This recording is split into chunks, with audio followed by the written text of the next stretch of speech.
Hello, everyone. Welcome to yet again the third podcast. And this time we're going to talk about less Doom, which is too bad, but it's going to happen. Instead, what we're going to talk about is one of our favorite superheroes, Spider-Man. Because, well, not because there's a new Spider-Man movie coming out, but because Marvel Comics has released a promo image of the number 4, but written with web. So what does that mean? Well, what everyone is expecting it to mean is that Marvel Comics are going to release a sequel to the 2007 hit Spider-Man 3. So, this isn't the first time Marvel or DC has done something like this. I think it's called X-Men 92. It's supposed to be a continuation of X-Men, the animated series. And then there's also Batman 89 or Batman 91 or something like that, which is a continuation of Michael Keaton's Batman universe. But this is the first time we're getting one with the Toby Maguire Spider-Man. So, just out of curiosity, Connor, is this something that you desire at all to read? Beyond out of curiosity, is this something that you'd be like, are you one of the people that's upset that there was never a Spider-Man 4? I mean, not really, but since I'm kind of a fan of the Evil Dead movies now, I want to see more of Sam Raimi's work, I guess. Because allegedly this would be based on the canceled Spider-Man 4 script. Mm-hmm. Yeah, and that's kind of how I feel as well, that if this is based on the script that he had written, I'd be really excited to read this. But if it's just a Tobey Maguire fan fiction, well then it's just going to be just another Spider-Man comic, just the characters are drawn to look like they're from the movies. Yeah. There's another comic book I've been wanting to get my hands on, but it's one that George Lucas helped write, and it's his original screenplay of Star Wars before everything got changed and stuff. So it's about Anakin trying to train Luke and stuff like that, or maybe it was Luke was trying to train Anakin. It's just got a lot of different stuff, and if it's something like that where they actually worked with Sam Raimi, well then yeah, this will be really cool. Yeah. I don't know. So I did a Google search on this just to see what it was, since I hadn't heard anything about it. Mm-hmm. Apparently this also might be some sort of countdown that they're doing, some other teaser.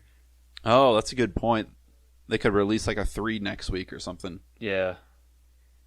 They actually might have already. I don't know, because that's since it's brought up. That's what I would think. Even though 4 is a really weird number to start with, you'd think 5 or 10.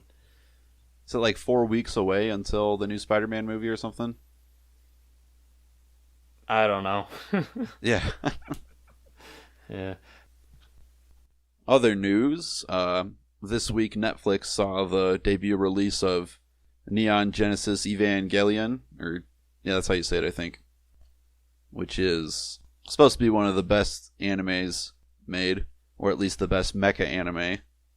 And me and Connor aren't really too big into anime, but it's created by the same guy who made Shin Godzilla, which obviously I'm a huge fan of. And it's also the inspiration for Godzilla vs. Mechagodzilla 3, which is one of my favorite Godzilla movies. So I started watching it a little bit, and I haven't seen the whole show yet, but just kind of my basic thoughts on it are I really like it when it's about, robot dinosaurs fighting each other monsters. I do feel like it's toned down a little bit with anime tropes. There's one scene in particular that really bugged me, and it's a scene at a train station where it's just a single frame for about feels like 10 minutes. If you've seen the show, you know what I'm talking about. Have you seen Pacific Rim before, Connor? No, I haven't. Yeah, so I didn't know this, but Pacific Rim takes a ton from this show.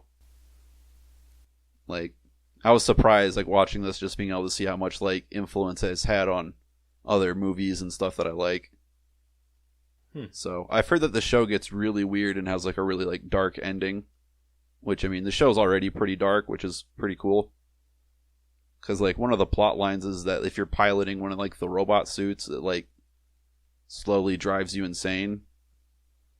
So like the main focus of it so far has been that you got like this kid who's pretty much being forced by his dad to become one of the mech pilots, and it's just like driving him insane, but like all of the coworkers and stuff like don't care.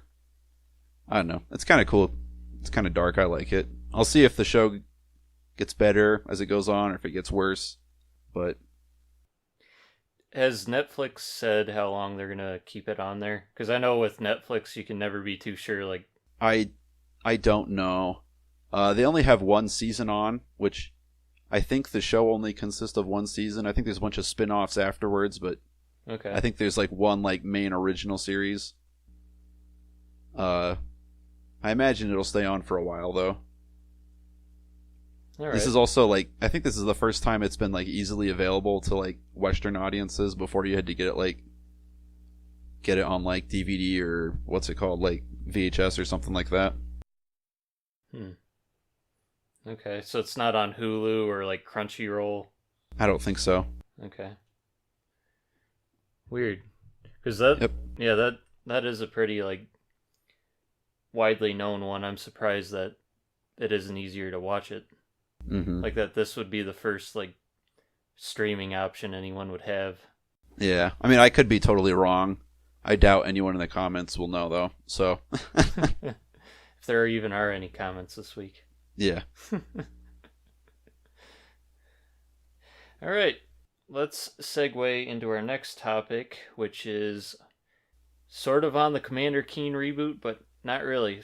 So, I believe this was part of the Bethesda E3 press conference, but there is a new Commander Keen mobile game where you get to play as the son and daughter of the original Commander Keen, and I guess it's supposed to be some sort of like turn-based strategy type thing. Do I have that right, Robbie? I think that's right. It's either like turn-based strategy or it's like puzzle or something like that. But it's not typical side-scrolling, I don't think. No, it's not a platformer like the original games.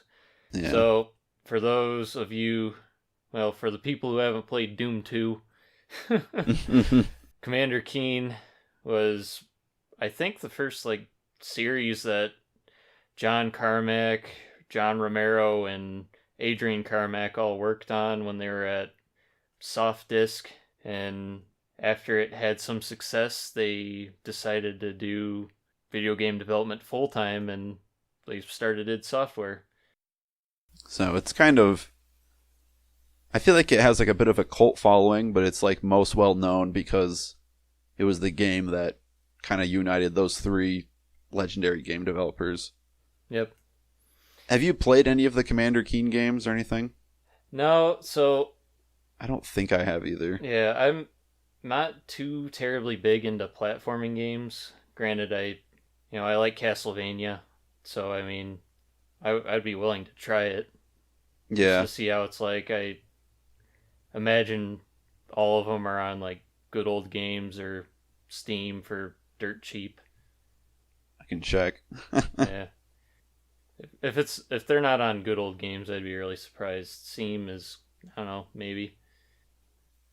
It was like originally like a PC game, wasn't it? But not like, yeah. For like old IBM computers. Mm-hmm. So like before DOS, I want to assume. Yeah.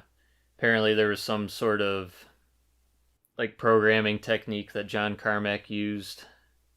Something tile refresh that allowed it to mimic like the smooth scrolling you'd see in on a console game, like on the NES.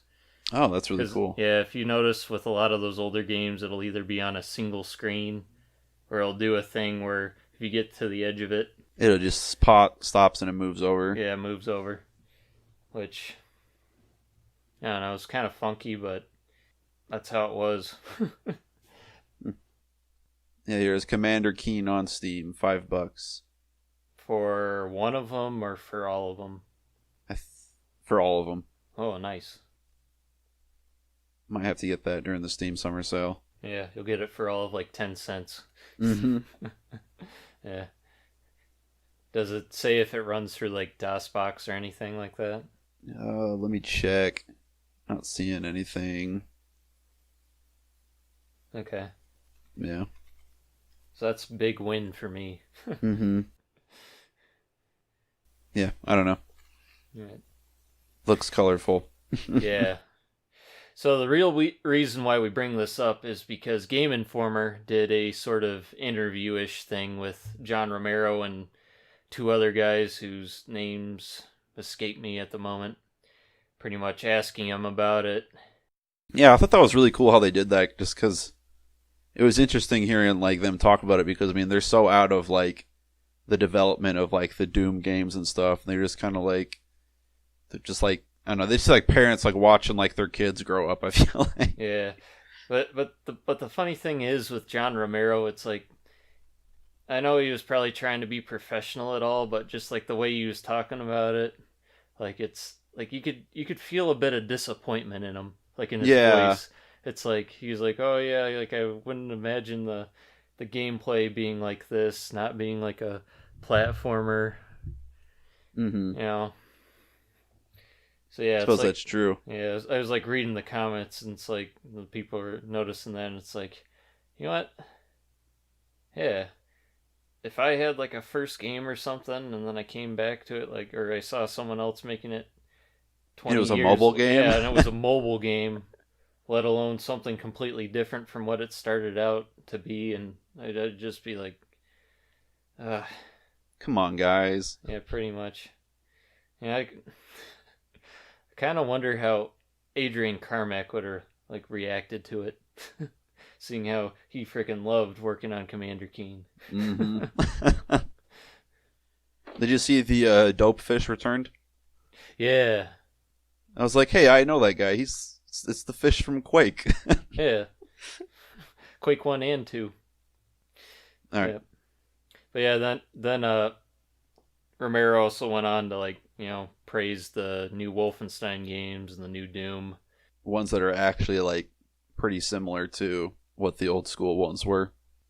Well, in the sense that they're, They're still first person shooters, they still yeah. the same genre. Yeah. They're not mobile games.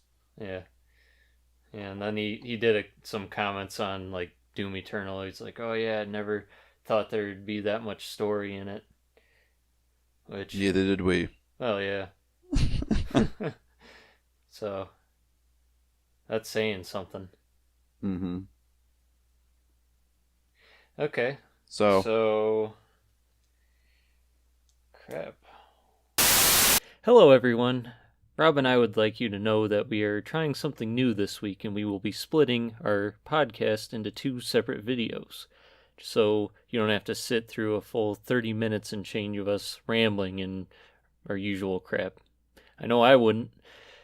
So the second half to this podcast will be uploaded later this week. Could be tomorrow, could be Friday, could even be today. I don't know. Rob does what he does, and I'm not going to be able to stop him. So until then, bye.